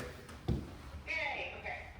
So this play started because I was pissed off, as many plays do. It was shortly after the Dolf decision, and we were all kind of reeling at the time. And I was approached by an artistic director, who was like, I really want to respond to this moment. And I was like, yeah, Dan, I'm down for that. I'm ready to respond. I'm pissed off. Like, I want to take some kind of action, do something with my community. They said, how about an adaptation of Medea? And I was like, right now, that's how you want to respond? That's what you want to do? And that kind of ignited me so much that I wrote an entire play just kind of as a response to him, honestly. And that was the first draft of this, which was very different. This is one of those plays, it's like the play of Theseus. It had so many rewrites, like top-down, page-one rewrites, that it doesn't even resemble what it was like back then. But what it is now is something that I could not have arrived at without the anger turning to humor, turning into this communal evening of laughing and relating. So hopefully it will come. Oh yeah. anybody have any questions that they'd like to throw at Aly? Or us up here as actors? Or me as producer? What's up? I have a question, and this is kind of gonna be like getting right into it. But I wanted to know like a little bit about the decision to not have the man like lash out or be violent at the end. If that makes sense. Yeah, did you hear that, Aly? I think so. Yeah, Zoe's asking why the choice to not have AJ lash out near the end of the play. I mean, he comes pretty close, and I think in that moment, either future is a possibility. I think that's like the scariest moment of the play, the moment when his hand is on his gun and you just don't know. And I don't think I wanted another play that's about, you know, another dead girl in another hotel room, but a play in which I think people who have not been in that situation understand that the danger is real and the danger is always real, and that's why we're afraid and that's why we need each other. I think that was more important. So I think that was the goal over a violent outburst. And also I think it moves the comedy, people are less engaged, but you can still engage with issues when they're funny. So I think it's easier to have the conversation after if you're not traumatized. Totally. Thank you. I think it's also such a great, it's like, it's maybe the one commendable thing he does, is to just leave, you know? Right. So I give AJ his prop for leaving when he should. Yeah, that's a great question, Zoe. Does anybody else have any? Hart, what's up? Yes, I have a question, Aly. When did you finish writing this play, and what has been your process like of trying to put it out into the world? I have finished writing this play so many times. It cost so much at the end. I finished it in 2022, I finished it in 2023, I finished it twice in 2024. But this most current draft, this is as of July of this year. Okay. Because it had a production in June. So that was when I knew the draft would be ready. But it's technically a work in progress. I don't know if we'll ever be done with this play. But it has had different readings at different stages throughout the entire life of this play. I think the first reading was in 2023. And just finding the organizations who are interested in developing this kind of work. It seems that like when you find the right place, they're really into it, they're really excited to get going. So I was lucky enough to find a bunch of theaters who were just ready to play in this world. And I've had readings in many states at this point. The production was in Ohio, but we've been workshops all over New York where I live, and also Midwest, and a little bit in Appalachia, and now with you guys. Thank you, Hart. Does anybody else have any other questions for Aly or for the cast up here? I have a question, but it's not pre-articulated in my brain, so it might come out a little fuzzy. But I'm curious. Obviously, there are a lot of parts of this story that feel incredibly real, and you're saying that's part of why you wrote it, was out of a real fear. And I'm wondering what your decision-making experience was like to make the choice to ground parts of the play in language and icons that are real, like Make America Great Again, instead of turning it into like another metaphor or like a fantasy world that is still paralleling our world. There weren't always that many references, believe it or not, but we had a workshop, like a on its feet, like costumes, everything workshop going on in November.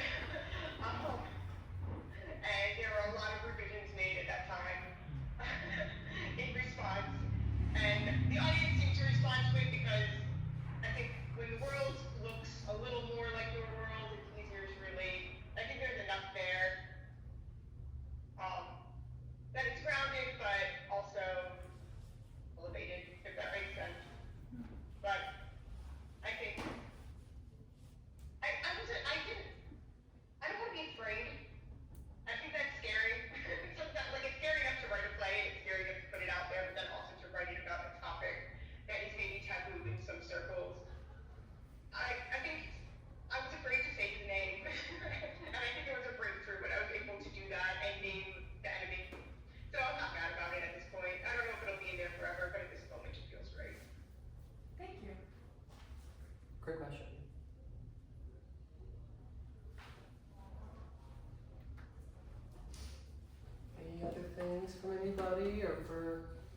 So here's our cast. Have any questions for Aly?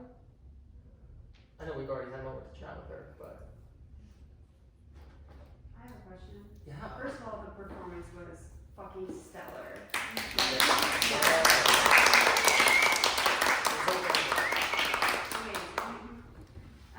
You mentioned that the story has changed through these different drafts, and I'm wondering if there were any particularly notable changes in the political angle of the work, or even the depictions of the options, for example, and how did some of those elements evolve through the different drafts and workshops and things? It was a completely different play at one point. Like, this Lucy wasn't in the play. Like, that different. The only character who has been consistent in the play is Medea. Actually, Aly's always been there, I guess. But Medea, for the most part, has been the most Medea since the first draft. Other characters have come in and out. I'm just trying to find, like, the right avatar for the story, and that was one of the harder parts. But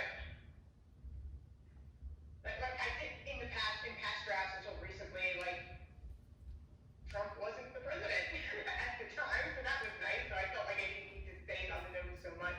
So that definitely appeared later, closer to the present. And also, I'm trying to think. There were versions of the play that were just like bloodier. And they were right at the time because I was angry, and I feel like the play got progressively less bloody as it evolved and as I kind of calmed down into it and found the story in it. I think so. It's sort of like just the journey of anger and shock to like the realization that we're dealing with this for a while and let's have fun. Maybe. I think it's just we need to laugh together. We need to be in communities together, and I think I found the comedy more as the world got bleaker, if that makes sense. For sure. I'll kind of piggyback off of that. How did you come to Lucy and Lucy as a podcaster? This has always been a play about a podcaster. I think it was just like a fun excuse to go to a haunted location. Like, realistically, like, what character would have an excuse to do this and have a good alibi for it, and also have a reason to be talking about monsters and monstrosity. So it used to be a duo of podcasters, and then it became one character because I realized that the play was so much about loneliness, and I think that's another way that it changed from the beginning. It's like loneliness is almost the antagonist in this story, just like this isolation, this I have no one to talk to. The people who I am talking to, I am masking from in different ways. Nobody knows the entire me. I'm all alone. If I had one person I was authentic with, like maybe you would be here right now.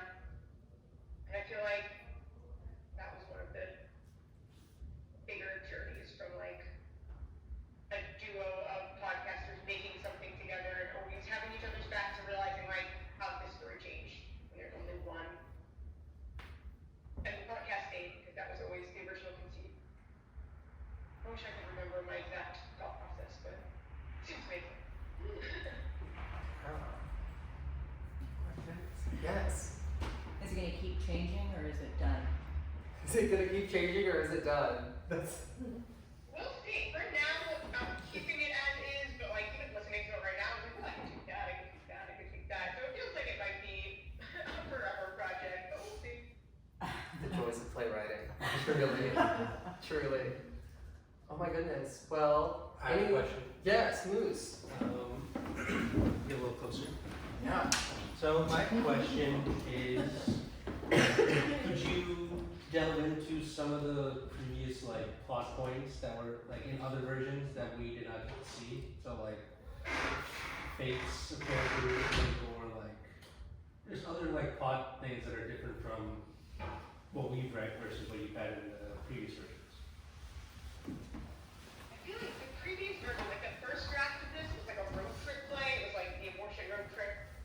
But they weren't spending too much time in the car, and I feel like the play didn't start until they got to the motel, and that's how it became a motel room play. I was like, no, this thing starts on page 34.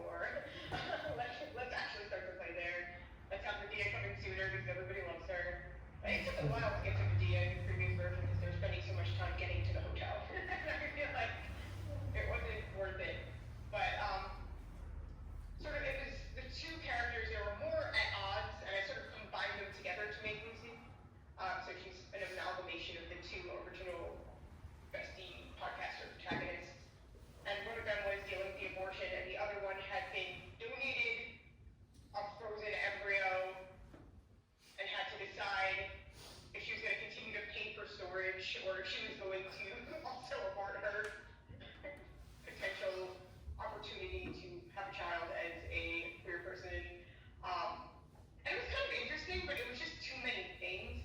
Sure. So like if I'm going to write a play about abortion, let's make it a play about abortion and not a play about this weird convoluted IVS situation. So I think there's still a play there. Maybe I'll write her a play eventually, but this is Lucy's play now. It's changed a lot.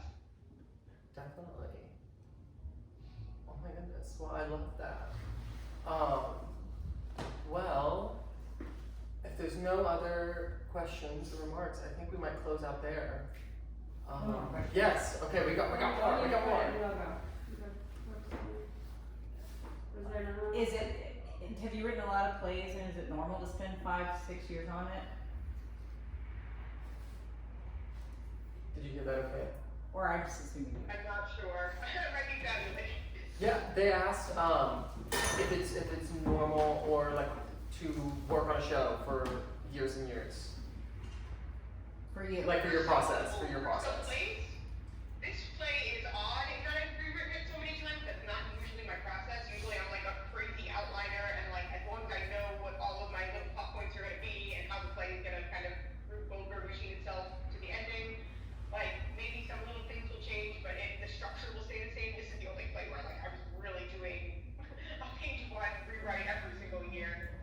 Like I don't know if any of you saw Occupied, which was also performed there, but that play I wrote in I was in a writing group. We met every week for a month, so 4 weeks, and I finished the play in that time. And it's had some revisions, but it's kind of always been occupied.